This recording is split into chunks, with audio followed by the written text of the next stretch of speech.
Everybody. 4thGen podcast here. We're here with Anthony from Spontively, creator of Spontively. Yep.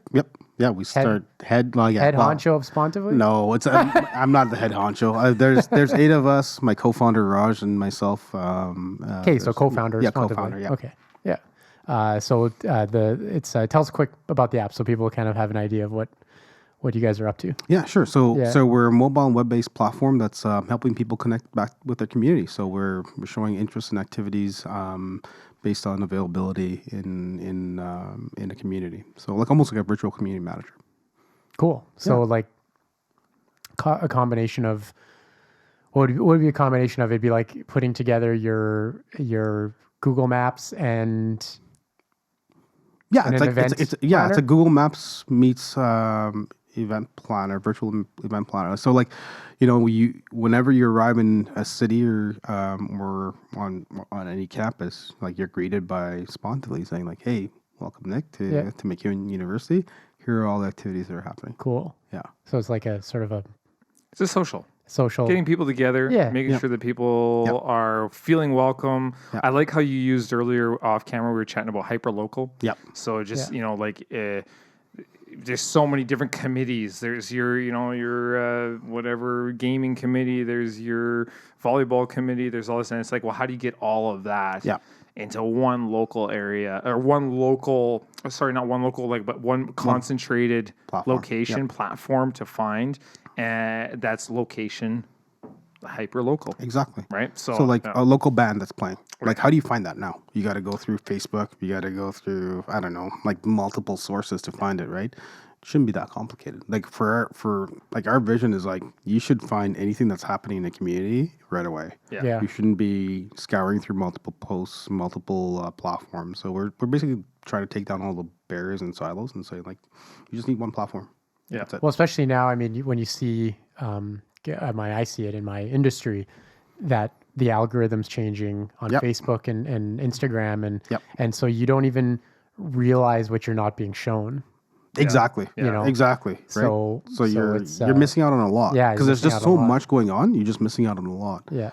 And what's really interesting is when we literally launched publicly a month and a half ago, and we've been growing progressively. We've been growing 20 users a day. We're hitting just 800 users right now, and we're seeing the trend that people are actually using this and leveraging the platform. So we one person, a single person would actually hit a pin on the map at a minimum 5 times. Wow. Yeah, so there's 5 times the eyeballs hitting there. So there's we're not an ad platform, but definitely people are just scouring, saying, oh, this is pretty cool, and we have spikes too, which is the behavioral side and the data side is what I love, right? Super neat. So I'm seeing trends on people planning their weekend, so on a Wednesday and Thursday, our platform just skyrockets. And then on a Sunday it goes down.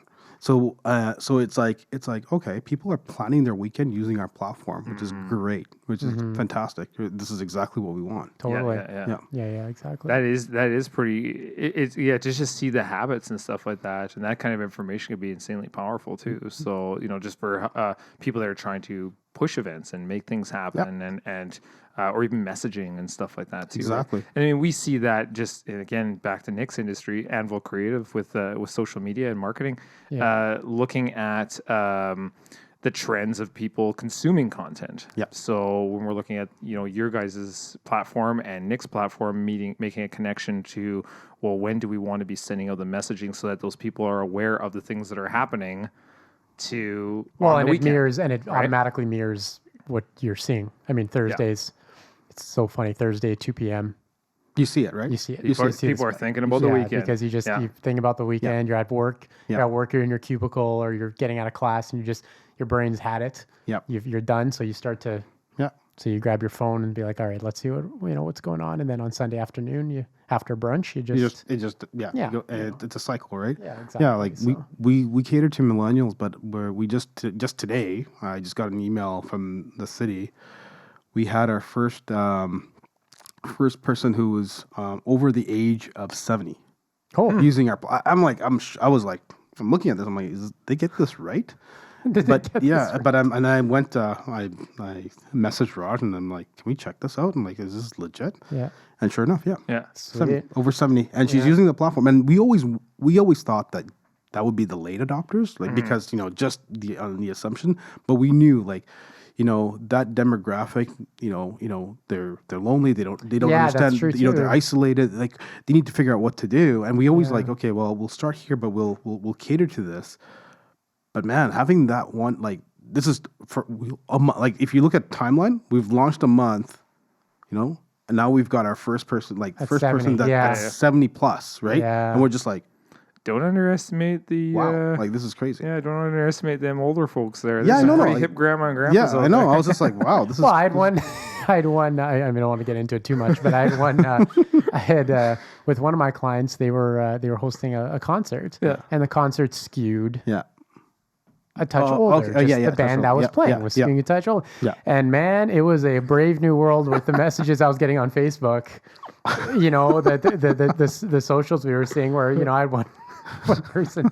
We need to make sure I'm bringing my mom. We need to make sure there's wheelchair access. you're like- Is there a place? How close are the chairs? You know what I mean? Like what time? I need to know. Like this isn't going to go too late, is Yeah. it? Like these new questions. Yeah, these new questions, different priorities, right? And it was so Yeah, interesting to yeah. see how that skews, Yeah, and yeah. it was interesting. So they're on Facebook too. Yeah, like they're absolutely right. Yeah, They're on yeah. Facebook, but it's funny for us. Like I'm putting a plug here about us. I feel bad here, but like No. essentially, that's what our platform is about that. It's like we're creatures of habit. No matter what age you are, you want to be connected, right? Yeah. You want to find out, and from a community setting, and finding out what's happening in your community. It's universal. It Yeah. has no age barrier. Right? no, that's right. So that's what we're saying. It's like, hey, well, we're a platform that will help facilitate that. Because where are you going, right?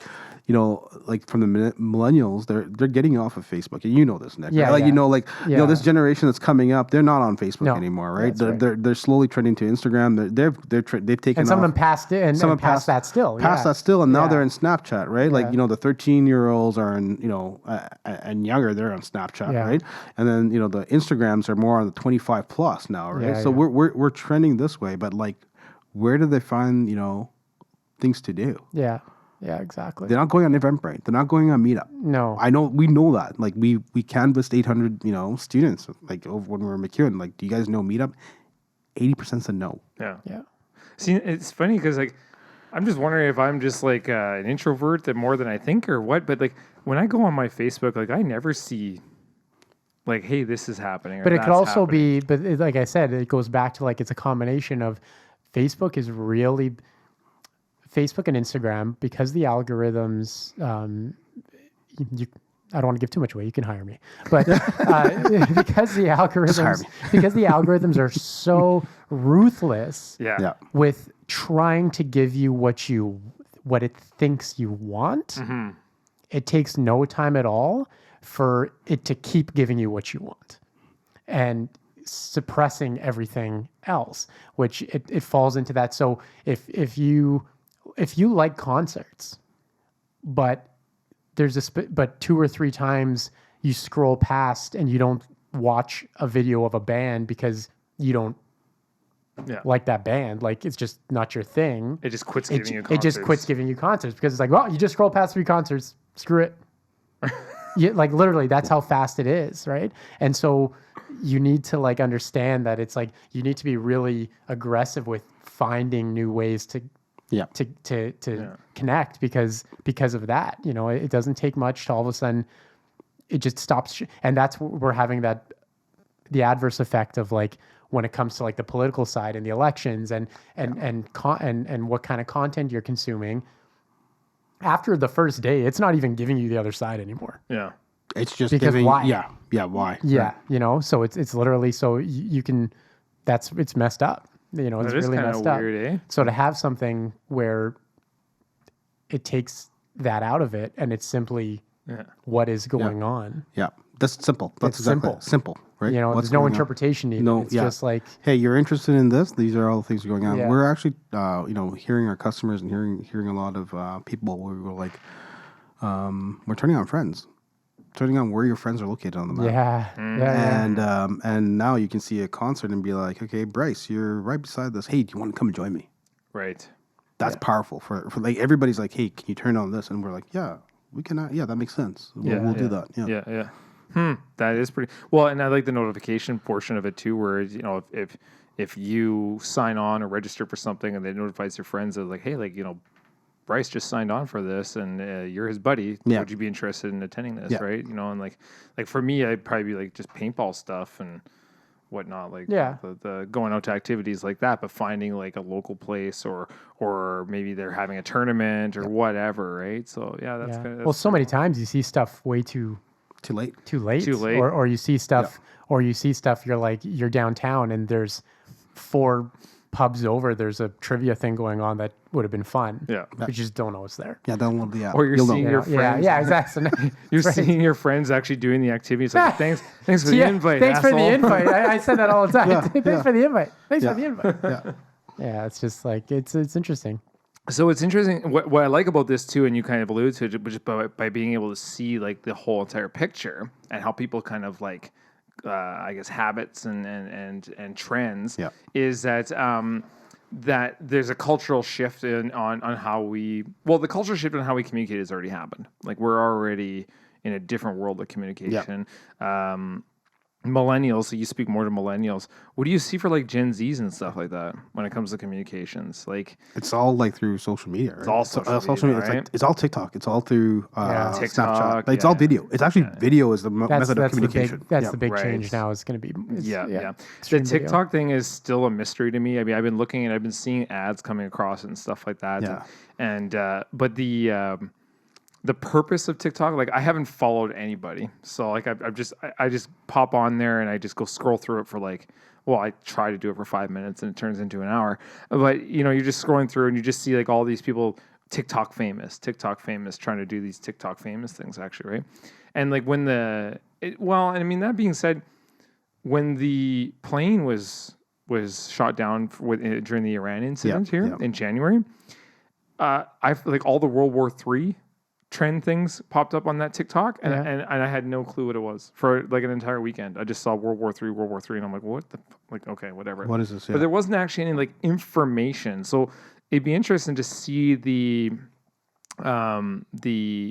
mutation of TikTok into something that's more informative as opposed to they're not silly. So it's interesting. The movie studios were experimenting with TikTok because, of course, if an adult looks at TikTok, the first thing you say is like, oh, it's just straight video. Perfect. We're making a movie. We have video.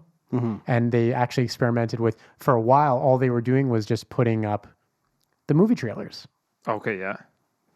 Or teasers, because it's like, makes sense, right? Makes like sense, that's what it makes sense. You're like, oh, we're just going to tell these kids, here's a slip of the, here's 15 seconds of the movie or 30 seconds of the movie and when it's coming out. Yeah. And they just like bombed. They just like, they were getting no traction because like kids, they're not consuming information. That's not what it's for. It's just not the platform for It's not the platform for it. They're just kind of like, they're like, they're tired of being, because they're tired of being fed. They're trying to being fed. The whole point of TikTok is like the creation, and then you consuming the creatives from other people, right? And it's just like, and even Snapchat, like, I mean, the businesses are not really making Snapchat work because it's too personal. Yeah. Like the whole point of Snapchat is like, I don't have to get bombarded by randos with random content. It's my friends. It's my 50 friends or 1,000 friends or whatever. Like, I mean, it's just, you can be really selective with what you're consuming. Whereas, with Facebook, I mean, with Instagram, I mean, it's just. But Instagram, it's just anything goes. Instagram, I find, was from when it came out to where it is today, the evolving of Instagram to a business platform was very unique in the sense of like how the messaging was put out there. That when they were 15 second to 30 second, I think you do up to a minute now. You can do a minute now, and then the big thing was stories. Instagram TV. Oh, Instagram TV story. Yeah. And the stories. You're right. Is that still big? Is IGTV taken off? I don't know if it's really taken off. Yeah. But the stories have taken off. Stories taken off. Yeah. It's actually the stories are actually, you can literally post once a week but you can do a story every day. Yeah. And it's the same as posting every day. Yeah. Like it's that high up. It's that high up there. That important. That important. I saw that trend. I am seeing a trend that no one's posting not as much anymore. It's stories. It's all stories. It's all video driven. Because it's creating you're creating a sort of an unfiltered, authentic dialogue with your followers, because it's like, it's not about that perfect picture anymore, because anybody can, your iPhone can take a perfect picture now. Right. You know what I mean? Or 90% there. So it's like, and it's not about that. It's about just, okay, I don't care about your business, how nice your food looks. What are you guys doing in the kitchen? What are you guys doing in the kitchen? Who's front of house? What's that bartender's name? Like, that's what people, that's how they can, and that's how they connect with the community, because you're like, now I can I'm not going to Earl's, I'm going to see John. Right. That's I guess that's exactly what I mean by intimacy, right? Yeah. And I guess that's what I mean. Like, for TikTok, there isn't, I guess now that after hearing what you've just said, I kind of see the vision that TikTok could do. And I kind of have to backpedal, because I did find out, so that Italy, remember I was telling you about the resort we saw? Yeah. And we were like, damn, like, that is gorgeous, right? Like, it's so beautiful. And all it was on TikTok, somebody walking through, like, off the deck over the sauna and then looking at the Swiss Alps. Yeah. And I'm like, where is that? And I looked at the hashtag, and then I went and I Googled it, and I'm like, I'm going there someday. And so I guess like that works and that's like a marketing way, a marketing thing in it's itself. Like, how do you sell to a group of people who don't want to be sold to? Right. You just show them, you have to just kind of, and that was kind of like the Kardashian thing. I mean, they were product placing everywhere, whether it was the necklace or the swimsuit she was wearing or the Coke or the thing she was drinking, whatever, in the background that people were like, oh, what is that? But then she'll have that hashtagged inside there. So it's like such a subtle, like, it's weird because like our brains kind of want to be, I want to discover something. I want to it makes you feel good when you discover something. Yeah. And so if you're looking at a picture, you have this like, weird, what is that? Well, if like a celebrity discovered it. And so it's like, that's viral marketing. Yeah. That's what viral marketing is. It's like something about John Mayer, I mean, he wears $1 million watches, but if he just decides one day to wear $100 watch, you somehow feel like, hey, I'm going to go get that watch. I caught him. I'm going to go get that watch, and then somehow have a like one up on my friends who maybe they didn't catch it, right? And then it's like so funny. And so the placement, the like subtle product placement, the subtle plugs, is interesting. Because what, and I don't know if this is being done, and this just popped in my head for like these not concerts, but like the raves and stuff like that, is these dance tutorials that people are doing.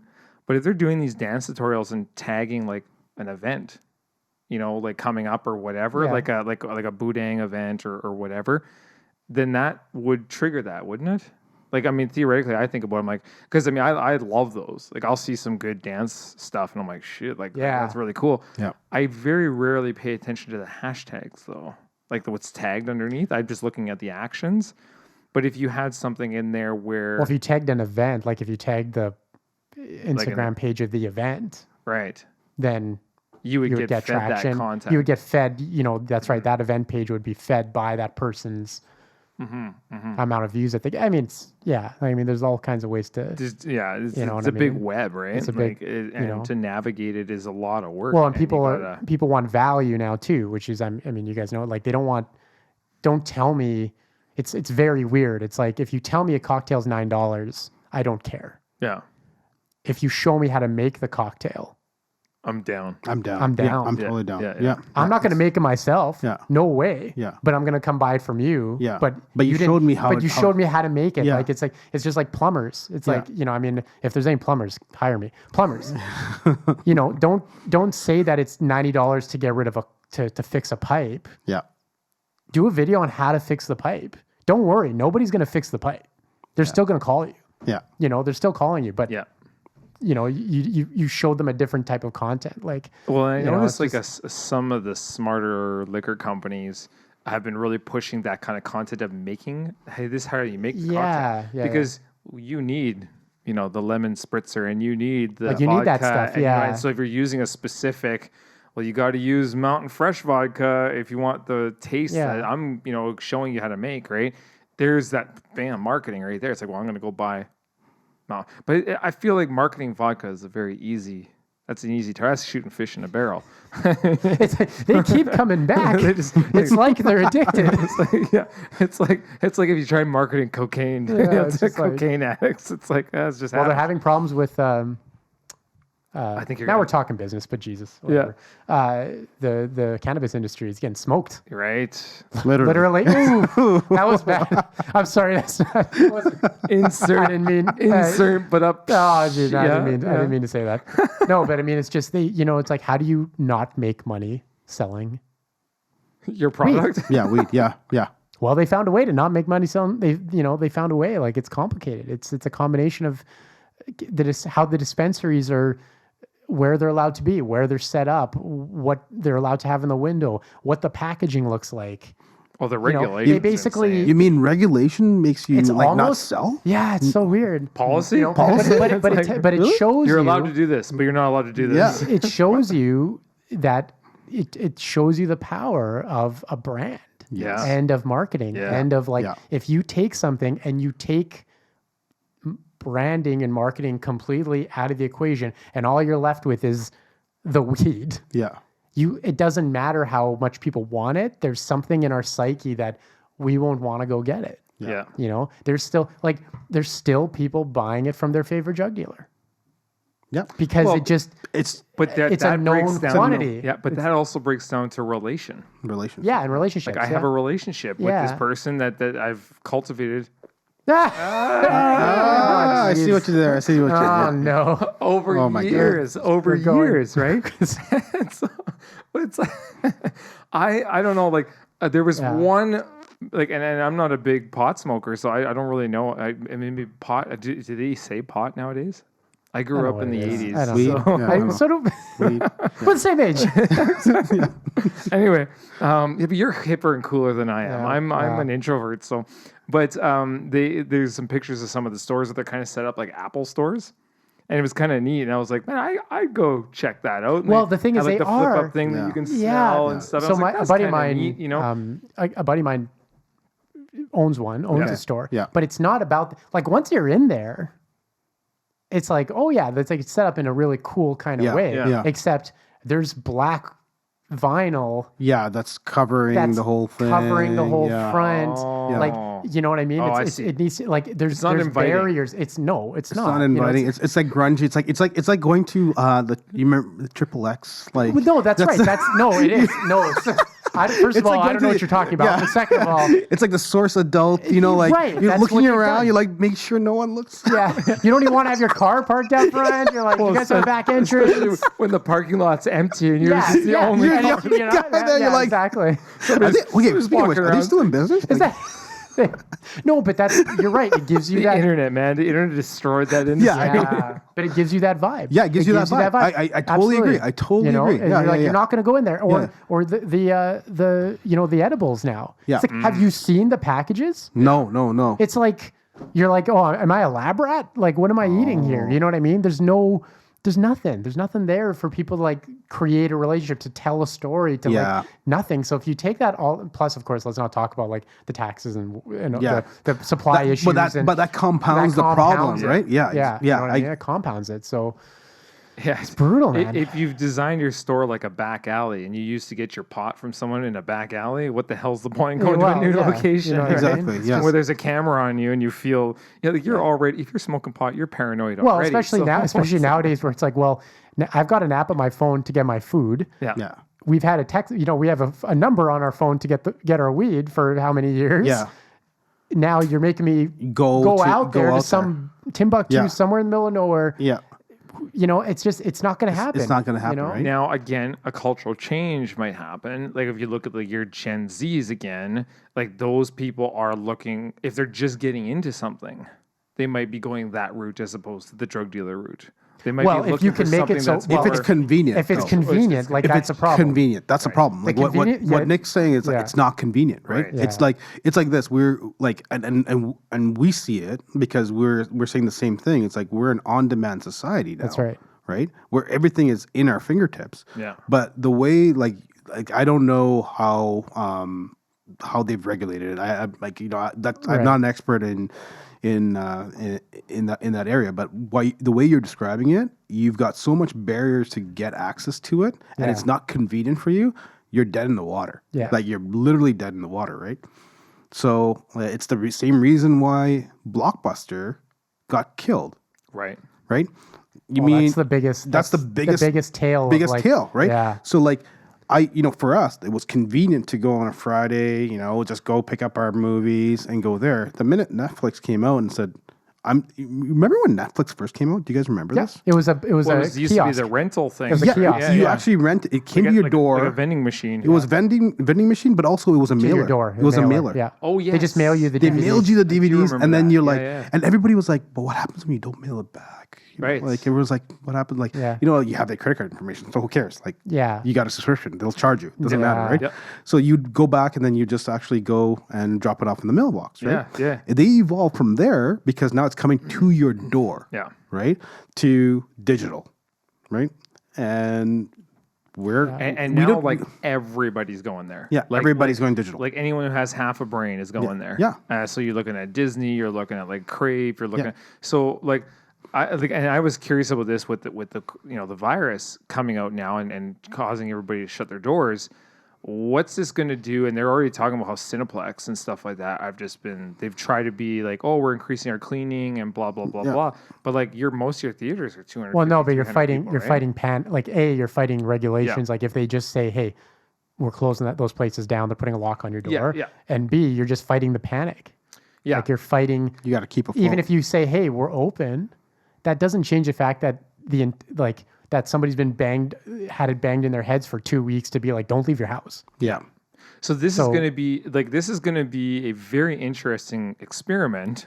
That's a horrible way to look at it, but it kind of is. Yeah. On what this is going to make these businesses start thinking about and start changing. So is a Cineplex going to be the way to go anymore? Like I personally, I hate it. I hate. We talked about. I like- personally love it. So I know you love it because we talked about that last podcast. Yeah. But I would love the option of going to the theater for the experience or just staying home and renting it. Yeah. Like I would love for example, Jumanji just came out on digital for Apple. But I can't buy it or I can't rent it until like this date, but I can buy it today for the next 2 weeks. And then after the 2 weeks is done, I can rent it. I would love if they just did that for the movie theaters.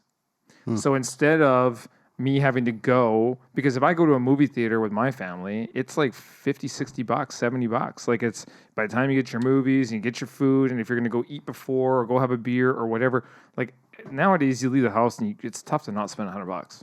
Oh, yeah. 100%. Yeah, it's basically Right? impossible. Yeah, it's impossible. And that's like on a daily possible. thing. Yeah. Yeah. But what I would love is if Cineplex said, okay, you know what? We're going to give you, when a movie releases, we're going to give you the option to buy it on digital, come to the theater for the same price, or maybe it's even like if they want to entice, they should make it cheaper at the theater and more expensive on the digital or whatever, right? Because it's kind of like a convenience thing, and I would hate that, but I would go with it anyway.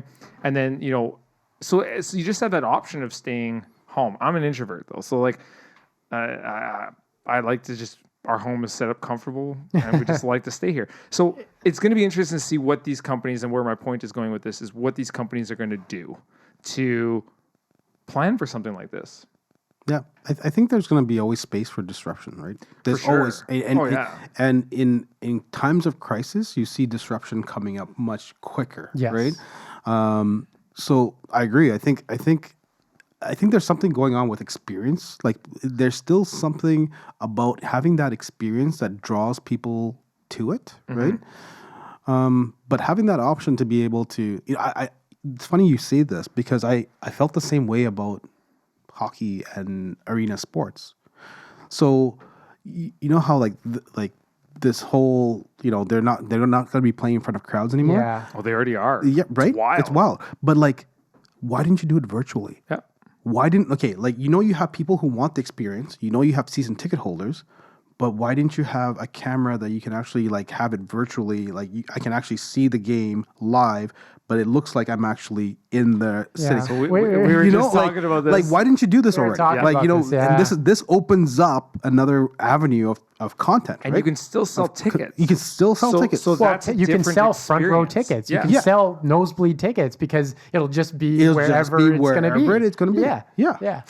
And like now with like technology, and I mean, we were doing it on the earlier episodes of Alberta Impact. We were adding clap, we were adding cheer, we were adding, right. So you could theoretically digitally do that as well. So you could literally sit at home with your surround sound system, and with row 15 seat F, you could watch the game from that thing, and they could throw a head up in front of you every now and then if you want. And, like, you know, like you could, they could have like a 3D. They could have 3D digital crowd around you. Yep. It's just that you wouldn't be getting any elbows. You wouldn't be getting anything like that, right? Yeah.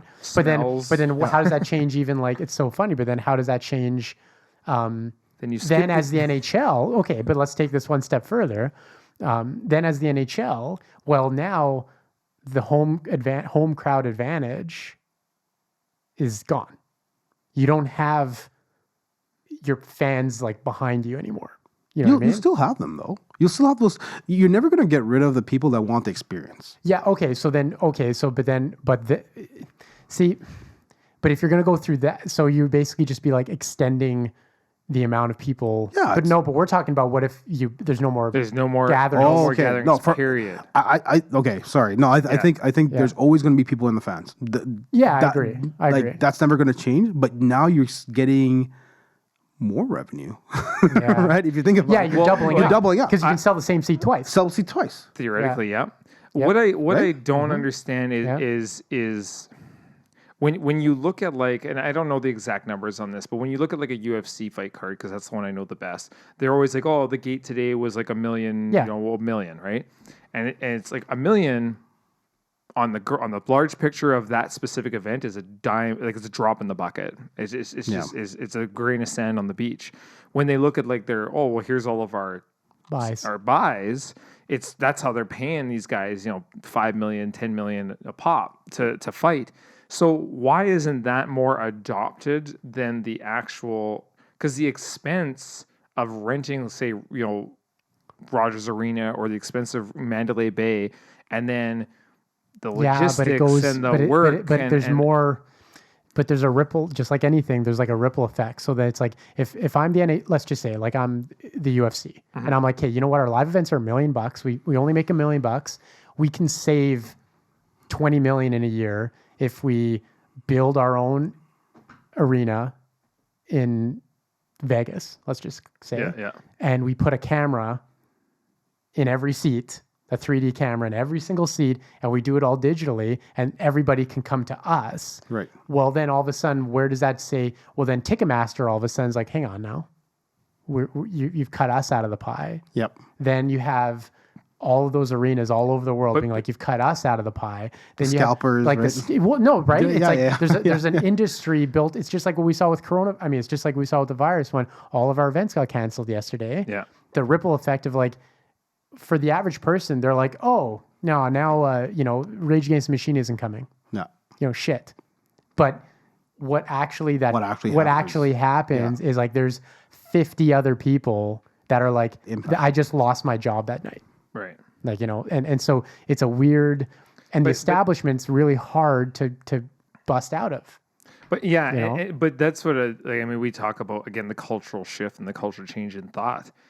That needs to happen to kind of make stuff like that happen, so the cultural shift would be like our attendance is dropping every event we have. There's like every year there's less people, but it's like, but at least right now, like you said, I think the vast majority of people want that experience.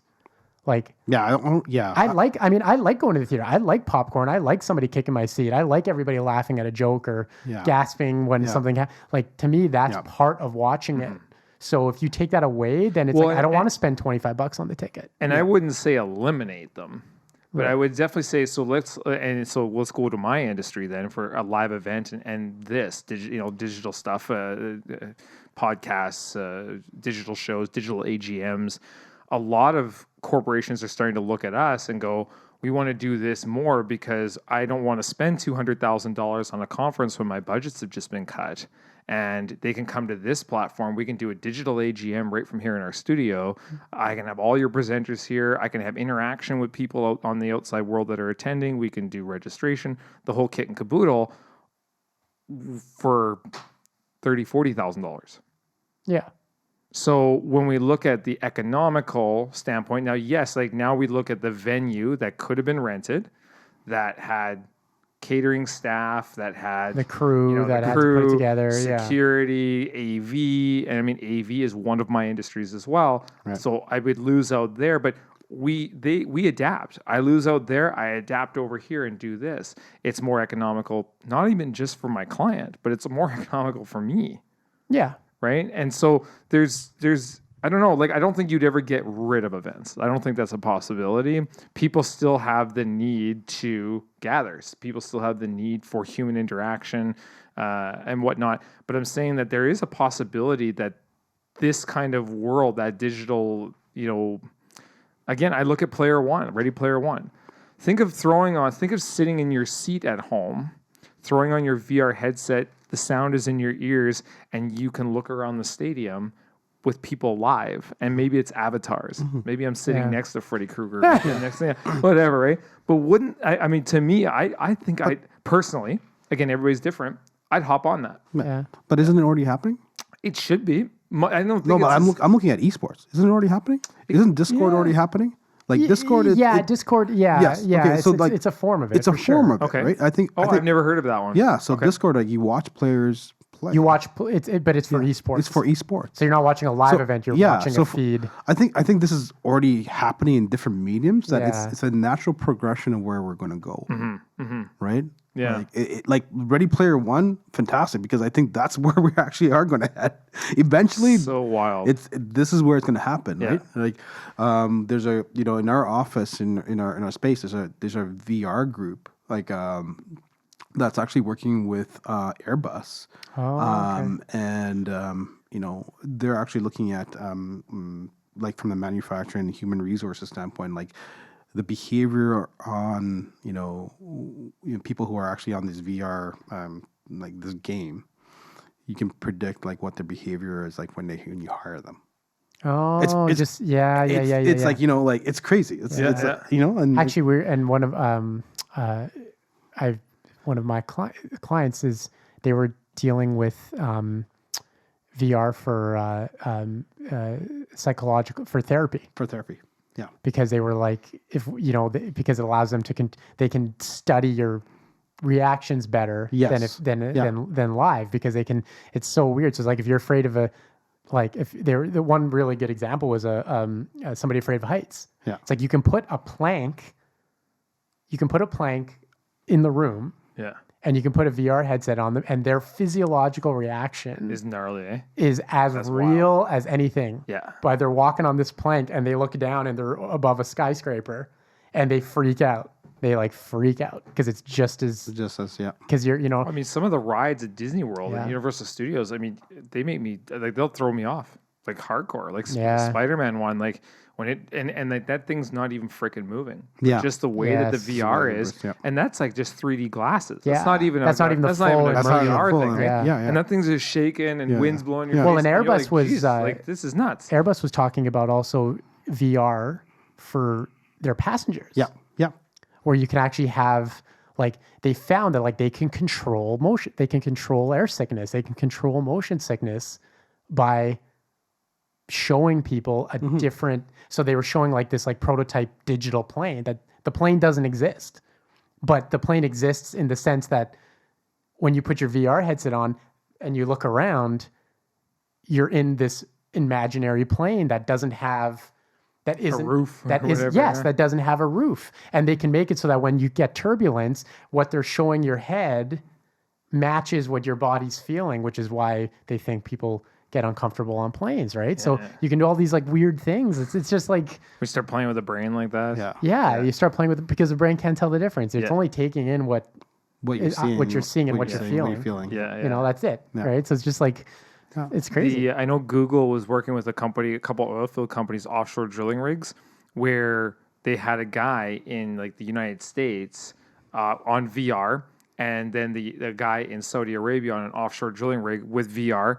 And so he was like looking to fix a problem, and the guy in the States can see what the guy Was seeing. in Saudi is seeing, and he's like, "Hey, see that button on the right?" And then you can actually like draw Yes. on your I call it a heads up display HUD, and they can actually like draw. Okay, like see that there, pull that, move that. Think of like bomb disposals and stuff like that. Now it's like the guy can walk in with a VR set and you could be an average Joe. So like, okay, see the blue wire, not that blue wire. Blue wire, and you can actually like highlight the blue wire in your headset. Yeah, and the other person can be highlighting the blue wire. Well, that's what they were going in my time with. Or just send in a robot. Sorry. Yeah, so you don't get blown out. I get blown. I got a better solution. Unless dangerous industries. Porsche was working on it before I left. They were thinking of you wouldn't need technicians anymore. Yeah. Because what would happen is you'd have a group of technicians at the headquarters. And you would have they had this LCD screen overlay that you'd clip onto the hood that was opened. Right? And then you'd be wearing glasses. They'd be able to, that's exactly right. They'd be able to see exactly what you were seeing. Yeah. And they would have a parts overlay on this LED screen with the schematics of the engine. And the person could say, okay, look at that part. It's got this code, and they would bring up the trouble code like right on the LED screen that the person could look at. Okay, take this part off. They could send data like live, and you realistically would only need a dozen people per country. And you would get up in the morning. You'd go to they'd put their thing on. They'd have all the from data, your house, or even from the house. Yeah. Go one step further. Like I mean, this and I'm don't even go to the factory. I'm going to bring that tweet up here in a little bit, but just one of the ones that was came out, and that was from the Rooster Teeth guys. But just how they were saying, like the job you were told couldn't be done remotely can be done remotely, and we're starting to see how insanely available that is now. Many disabled workers could have been working from home, but corporations just didn't want them. Internet is a utility and not a luxury, and universal health care is necessary. These are all like super insanely bang on points. Yeah. But thinking of like that kind of stuff, like I was thinking after I read this about, well, how would they like get shipments and deliveries and stuff like that? I mean, we have so much automation. Those boats go on their own anyway. Yeah. So we're very, very close to just like a shipping yard could essentially be done. Like think of a crane. Yeah. With 3D, we're piloting drones around the world with the 3D goggles and a couple joysticks sitting in a chair in an office, anywhere else in the world. Think of like running a shipping yard like that, where you could be doing it from home. So when you go to work, you get up, you shower, you put your suit on, you kiss your wife, you go into the next room, you sit down in a chair, you grab a couple joysticks, and away you go. Yeah. We're not that far. No. Like we're doing it now. Yeah. It's just extremely expensive to do it, to get the technology and all that sort of sorted out. But then you can look into like, well, there's all sorts of different problems that could happen and stuff like that. But I mean, we're getting there. We're so close. Oh yeah, 100%. And so when you talk about like, will people leave? Like, would people lose their jobs? Well, they would. They would. But they would adapt. It's everything. You gain and you lose and you gain. Like, I mean, there's, right. It is. But at the same time, it's the other thing. Well, now that person doesn't need to own a car. Now that person doesn't need to buy there's as much a big stuff. Change now there. that person does. So it's like now all of a sudden, well, a company is like, well, that $150K a year crane job that the guy needs to work 20 hours overtime. Now, well, he doesn't have to work overtime anymore. Now he can work 37.5 hours a week, and then we'll hire somebody else to work 37.5. So now you've made two jobs. Now, instead of the one. There's that, I mean, there's. They said the same thing with the Industrial Revolution. That's too, right. Yeah. Right? Like people are going to lose their jobs. People were attacking the machines. Yeah, right. Yes. They were literally attacking the machines, like trying to destroy the machines because they thought that they would, they would lose their jobs. But it's anyway. So it'll be interesting to see how the adaptation happens. Like, I mean, like you just said, like Industrial Revolution, like, I mean, how many shifts? Just look at cell phones. Look at what's all changed. And you brought it up earlier too, actually, before we started, was just like, out of despair, we had all of these other companies emerge. Yeah. And they brought millions of dollars to the economy. They brought, but they also simplified things. Yeah. They made things shift. We talk about Uber. We talk about, what was the other one you talked about? Stripe. Stripe. We talked about Stripe, Eventbrite. Eventbrite. Yeah. So these companies that like, they actually rose out of the ashes Yep, exactly. of turmoil. Yeah. So I think it's all about just changing how we look at things. It's a 1 degree change. And yes, there will be fallout, but that fallout will adapt.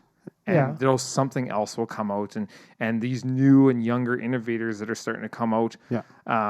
You know, like this is off topic, but like just some of the things that have happened, like with this coronavirus, that people are going to create solutions to, because the problem was never there to create a solution for. Exactly. And then where those are going to translate into other areas. I just would like to see more solutions created towards current problems, and then sustaining the solution over long periods. Like we talk about right now, there's a massive problem with mask waste, like the disposable masks. Yes, yeah. They're washing up on the shores of other countries right now because they're not being disposed properly. Yeah. So things like that, like I'd love to see more breakthroughs and solutions to those. Because when we get into the conversation we were having earlier about, well, what if we start living to 120 and 140 and stuff like that? I don't know if the world's going to be... Can the world sustain that? Yeah. Especially if we're going to keep, especially if we're treating it the way that it's, going, and the things that are happening. There's all sorts of wild things. That's a good spot to end it, That's I a good think. spot to end it. Yeah, I think so. Yeah, We'll all be infected, but we'll all be okay. Yeah, we'll be okay, though. We'll live through it. We'll live through it. And you can't make an omelet without breaking some eggs. Yeah. To coin an old phrase. We'll cut it there. Anthony, thank you so much for thanks, guys. I really joining us appreciate it. today. Enjoyed it. You betcha. It was it's more of like a fun kind of let her rip. And Nick, as always. Always. And Back next week. We'll be back like, next week. subscribe. You betcha. Comment. Stay healthy. Download Spontively. Check out Spontively. Thanks, Yes, absolutely. And stay healthy. Awesome. All right. Have a good weekend.